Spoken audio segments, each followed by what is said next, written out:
There are so many big stories that you guys want to know about. We're going to cover as many of them as we can today. I have with me special guest Jack Posobiec. Jack, thank you for coming back on again.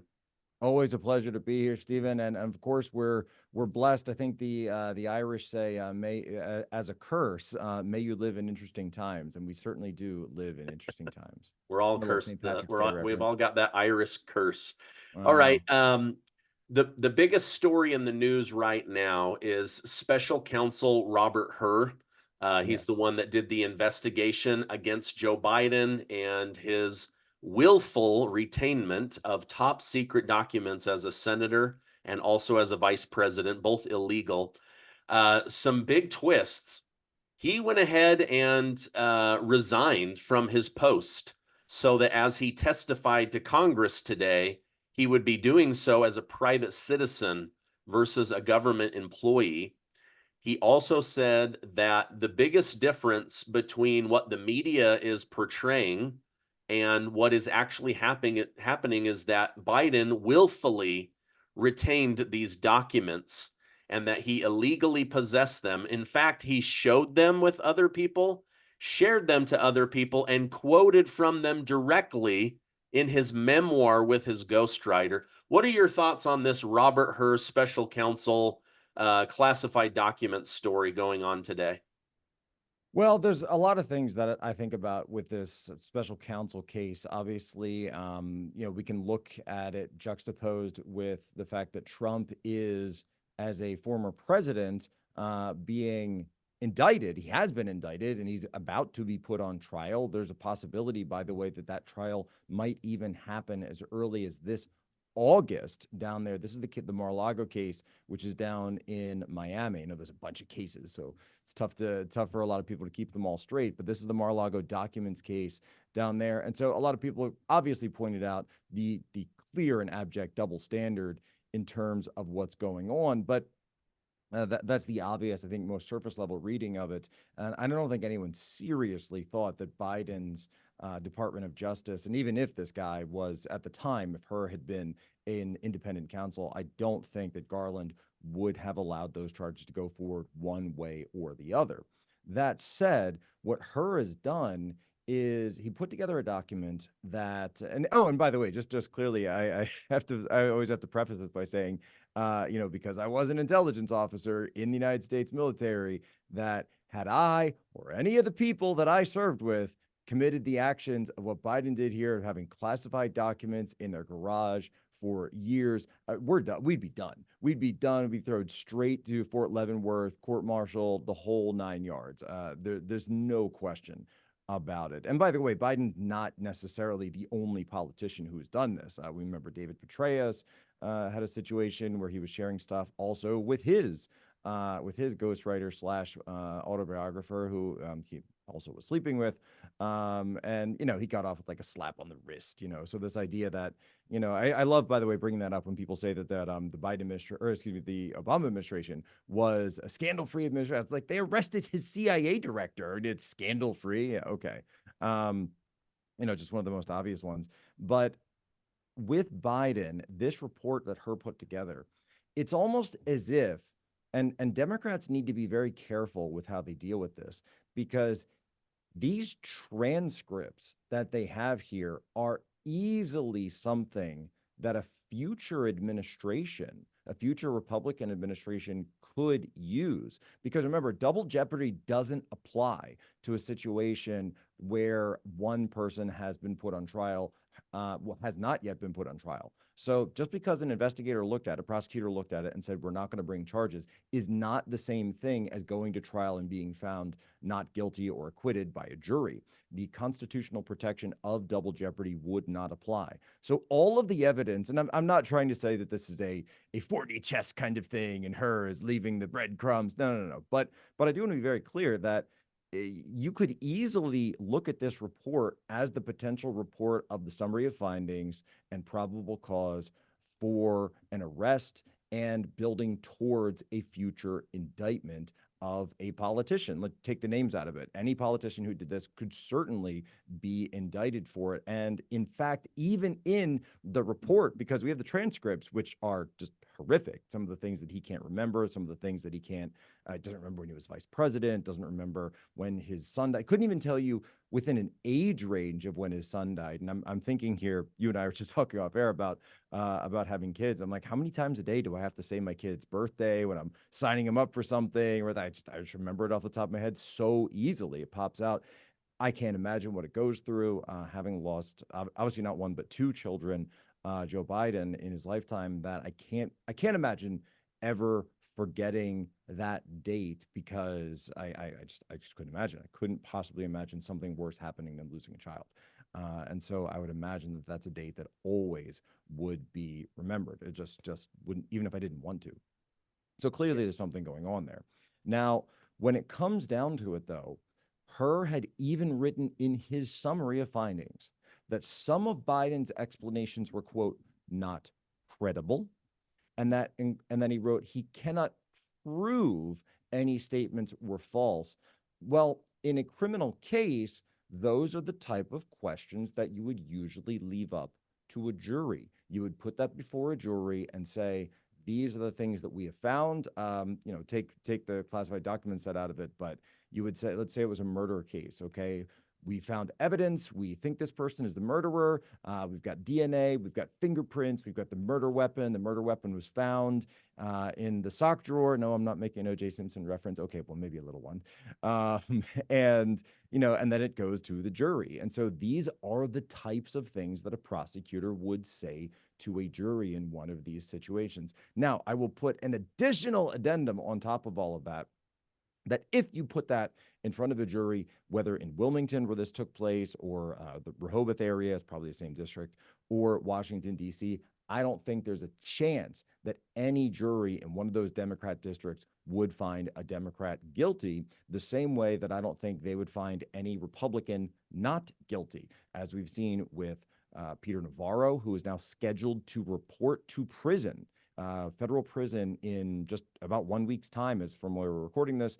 Then Steve Bannon, General Flynn, you saw they tried to put him before he got pardoned, Roger Stone. And of course, that's exactly what they're trying to do with Donald Trump. That's why they're bringing him in so many of these cases in New York, as well as cases in Washington, D.C., because they know the juries there, the jury pool there, will already be pre-biased, cooked in against their particular defendant. Yeah. The reason I want to bring this up is, number one, he committed a crime. He does not have the protection of the Presidential Records Act. The second thing is, coming off of the State of the Union, everybody is saying Biden is brilliant. Look how much energy he has. The Republicans have been lying. And it's just good within a week to remind everybody that when he's not on Adderall and dementia medication and probably a large amount of caffeine, that this guy can't remember anything. He didn't remember when he's vice president. He didn't remember Trump's presidency. He doesn't remember when his son died. And I mean, he was asked about this and he would get agitated. And I'm just going to quote this correctly, so excuse my language, but he said over 100 times, I have no goddamn idea what the answer is to that. Just this anger, and this is the sign of a dementia mind. They want ice cream, and they are very prone to anger quickly. I mean, you just Google dementia; those are signs of dementia. And so this is why Robert Hur, who to my knowledge is not a Trump fan, who is not a go out and get revenge for MAGA. He's just a special counsel lawyer who did a quiet professional investigation and then put forward his findings, and now they're trying to rip him apart. And so it's just a good reminder, within less than a week of the State of the Union, that this guy's memory is absolutely slipping. He doesn't even remember being vice president, for heaven's sakes. Look, I've been told, and I'm in DC, run source networks as much as I can, and I've been told through the grapevine that there are times when he'll be in briefings regarding Gaza, regarding Israel, regarding Ukraine, and he gets the names and places mixed up. They can't remember which war they're talking about one time or the other, another. Or he's asking why Zelensky isn't doing more about, in Israel, Gaza. So those are two totally separate situations. And then his staff has to kind of rush in and correct him, or they just kind of keep talking and act like it didn't happen. Same to your point regarding the State of the Union. Everybody was talking about how he was essentially just pretty much mainlining coffee all day long, just pots of coffee like crazy. That's his. We all know President Trump has his Diet Coke habit and his love of Diet Coke. But yeah, for Biden, apparently it's just cups and cups and cups and pots of coffee to keep him up that long. And you could see him during that State of the Union, where and I'll even be fair, because he sounded strong when he first started. But then as it got longer, and wasn't that long, it was only about an hour, I think an hour and change, and even probably about an hour and 5 minutes, I think something, when I looked it up, that he started flailing. And then, of course, when Marjorie Taylor Greene had her kind of, heckling moment, it wasn't the only heckling moment, but her major one regarding Laken Riley, that's when he became extremely flustered. And remember, he's holding a button that says Laken Riley's name in his hand and still gets the name wrong. And I suppose you could argue that he slurred her name, but either way, it just didn't come out right, especially at a time where clearly, if you're saying this, if you're a staffer for President Biden at that point, and you're telling him, look, we know the Republicans are going to make an issue of this. We can see them in the crowd. They're wearing T-shirts with her name on it. There's a huge social media campaign. All you have to do is say, as an American president, we're deeply troubled by what happened to Laken Riley. He had one name that he had to get right, that he knew with a 100% certainty would come up that night, and he still got it wrong when it was written right in front of him. That is not normal. Yeah. Yeah. Well, and then they had that Gold Star father arrested for saying, say my kid's name. Talking You, about you, Abby you, Gate, talking about the Marines, and he gets arrested. Not just and by the way, if you want to be, Democrats never listen to me for political advice, but guys, if you want to be good at politics just a little bit, issue an apology, maybe invite him to the White House. You know what? We didn't understand the situation at the time, and the guy's just doing his job. The Sergeant at Arms was taking care of a situation. That's how we'd normally deal with it. Didn't see the member pin, so we weren't sure who you were. Really apologize that happened. Oh, by the way, we're going to be unveiling some memorial and issuing a statement for your son and all the victims of Abbey Gate. And do something to show that you actually care about the people that are being killed by your policies. It's very simple, basic, grassroots politicking that isn't even left or right. But again, this is what happens when you have an administration, one that I call a regime, that doesn't actually care about the people they represent. They care about special interests. They care about foreign interests. And you see that throughout the situation. Now, when we talk about Biden's mental state as pertains to Robert Hur, which is really the main central focus of all of this, it becomes very clear that this man is not the one who's actually making the decisions within the White House right now. yeah. Yeah. Okay. You brought up the Sergeant in Arms, Capitol Police. It came out yesterday that they now have evidence that the Pelosi put together January 6th committee and Liz Cheney purposefully withheld testimony of, let me look this up, Deputy Chief of Staff Anthony Ornato, his report testifying that President Donald Trump wanted 10,000 armed National Guard in order to keep peace at the Capitol. They purposely withheld that. They didn't show it. They knew it would exonerate Trump, that the American people would hear that on national television, and that the whole thing would fall apart, and they purposefully buried it. Is anything going to happen to Liz Cheney, Nancy Pelosi? These people know for a fact they're dragging Trump's name through the mud. He wasn't involved. They've never been able to connect him. The FBI hasn't been able to connect him. The CIA, the Capitol Police, nobody has been able to connect him to what happened that day. And then we find out from this chief of staff that he testified to Liz Cheney, 10,000 armed National Guard to keep peace at the Capitol. What are your thoughts on this new story? So there's actually a couple of things that go on with this.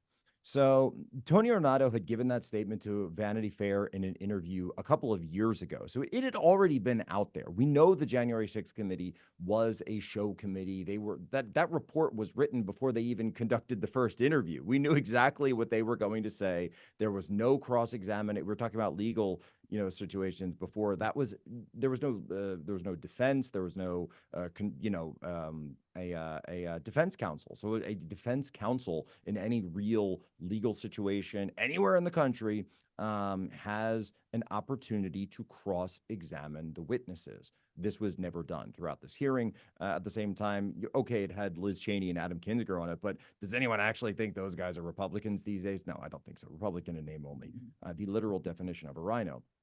Then we find later that ABC producers actually had a hand in creating and framing all of the January 6th committee. I said, oh, wait a minute. No, we're not watching a hearing. We're watching a TV show that's made to look like it's a hearing. It's got people and characters in it like Cassidy Hutchinson. We call her the Hutch over at Human Events Daily. Not a great day for the Hutch when the testimony came out that totally, the Secret Service agent came out and said, no, President Trump didn't try to overpower me and steer the beast towards the Capitol. However, one thing I would actually point out, and the New York Times has made really, making a huge stink over this, and the headline, they're saying President Trump demanded to go to the Capitol on January 6th.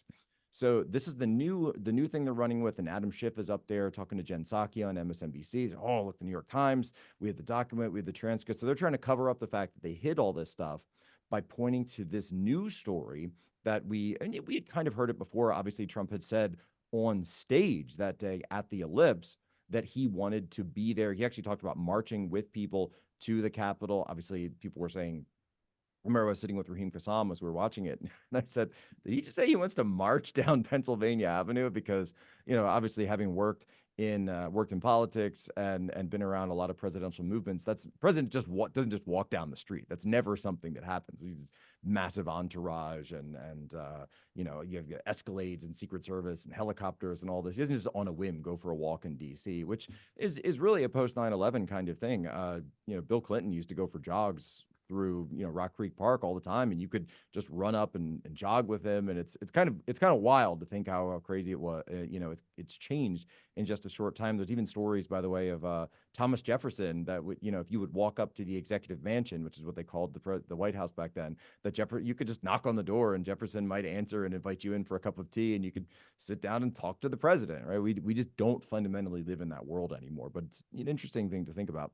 So the fact remains, though, that their earlier contention and their contention all throughout this, their same contention, which remember, the point of January 6th right now is not to impeach Trump. It's not even necessarily to indict Trump because they know these indictments aren't going to go anywhere. What they really want to use it for is what? To strike him from the ballot, as they've been trying to up until the point where the Supreme Court shut them down on that at the state level. But now Democrats, Jamie Raskin, who's in there right now, and Adam Schiff and Debbie Wasserman Schultz that are attacking Robert Hur for this very story. These are the apparatchiks, the top apparatchiks of the Democrat echelon in the House. They claim that if Democrats take back the House, and they're already working on legislation to do this, they will refuse to certify Trump even if he wins the election on the basis of January 6th. And so I wrote a whole op-ed on humanevents.com how the Democrats and really the left in America today, they're obsessed with this idea of, well, we don't have to confront you if we can just disqualify you. And so, it's very millennial, by the way, this lack of confrontation. It's fear of confrontation. Yeah. I'm going to go to the principal's office about this. It's very hall monitor-esque, but they truly are completely entrapped by this type of ideology. That's how they want to deal with disputes. And I know, notice President Trump actually said, let's just go one-on-one. Let's just go one-on-one, me versus Biden, drop all this stuff. Let's go.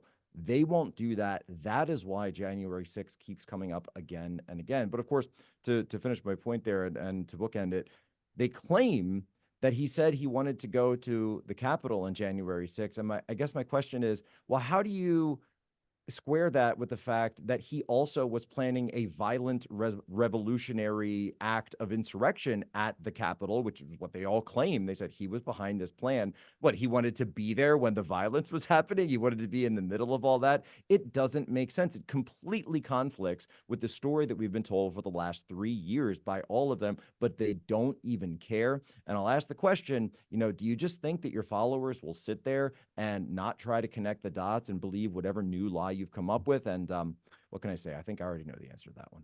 Yeah, absolutely. Okay, let me do some rapid fire just because we're a Yes. little bit limited on time here. Why do you think Joe Biden is so focused on flooding the country with illegals? And by illegals, I mean undocumented people. Why do you Well, so think? I think it's twofold. And I wouldn't want to have to apologize to Laken Riley's murderer for, oh my gosh, offending him by calling him an illegal. Could you believe him? Imagine the horror, the abject horror. No, it's twofold. Number one is, of course, they look at it as a voting base, a potential voting base, because we have no real citizen check. When you go to vote in any of these states. That's number one. And so it dilutes the power, the political power of many of the people that are already voting in these areas. And then number two, and Elon Musk has been great about this, is that it dilutes our census as well. Because even for the people who count as illegals, that dilutes your census. They're counted on the census form. That means the congressional districts, because this is how apportionment works at the federal level, and this is right in the Constitution again, that apportionment is based on population. Obviously, at the time of the founding, this came up, and everybody knows the infamous 3/5 compromise. And did slaves count as citizens, even though they were people? And the answer was 3/5. So it's something. Now, obviously, that's overturned, but it's a similar situation where apportionment is now going to areas that have more illegals. And typically, those are going to be more Democrat areas. So you get more Democrat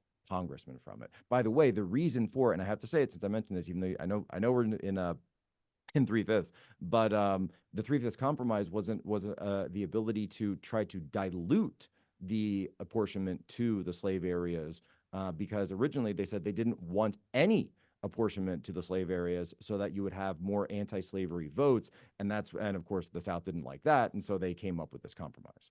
Yeah, well, I'm glad that's over now. Okay, Aren't we all? yes, you brought up Adam the Liar Schiff and Jamie the Rascal Raskins trying desperately to figure out how to keep Trump from the White House. However, a new poll shows that 57% of voting Democrats agree with not counting the electorate and blocking the peaceful power transfer to Donald Trump if he wins. So they're going to get their own voters on their side for this illegal move. Well, of course. And, I gave a speech at CPAC where I was, they told us that we were holding our entire movement basically is about ending democracy and imposing some type of authoritarian rule, while at the very same time, they're obsessed with getting Trump off the ballot. They're obsessed with locking up political opponents, Peter Navarro and others. They're obsessed with putting Trump in jail for 700 years. They want him to die there like Navalny. But at the same time, they accuse us of being the ones who want to end democracy. So, of course, I came up and I started my speech with "Welcome to the end of democracy," and of course they all lose their minds. But it's very clear.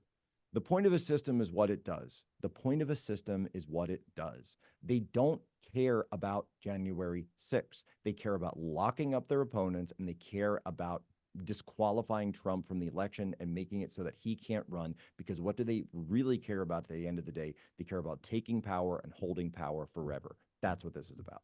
Yeah, it's power grab and then hold it for as long as you can.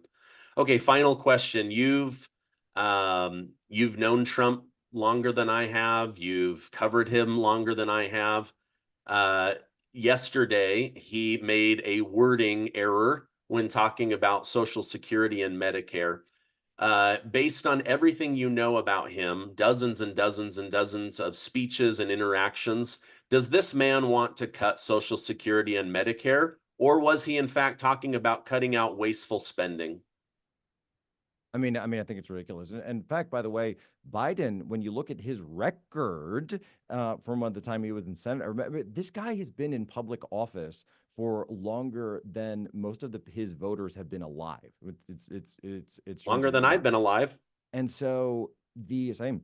And the idea that he has not stood for these positions, he stood for cutting Social Security for 40 years, which, by the way, back in the 90s, he used to actually care about law and order, and he had a crime bill and all this stuff. And some people said that he wanted so much law and order that he went a little too far with it, or it was overzealous in terms of what he wanted. And so it's amazing to me how this Rush Limbaugh used to have a line about the young children and their skulls full of mush. Well, unfortunately, we now have a president who has a skull full of mush, and so they are going to do anything they can to try to lie about his record and lie about the things that he had stood for his entire career in politics, because it doesn't meet the present moment. But of course, we've never seen leftists do anything like historical revisionism before. Oh, that's a good one. All right. How do people follow you online so that they can keep learning from you? Sure, I appreciate being here as always. It's at Jack Posobiec on Twitter and humanevents.com, our show Human Events Daily. We are up every single day, 2 to 3 p.m. Eastern, and we have incredible guests on. We're going to be going down to Palm Beach for a little bit, and we may have some areas from some folks from Trump world coming on in person very soon. Okay, cool. I will make sure to put that down below. Folks, if you like this content, give it a like, hit that subscribe button. Great guests coming on each and every day, like Jack Posobiec. Jack, thank you so much. I hope you have a great rest of your day. Thank you. God bless. Happy Easter.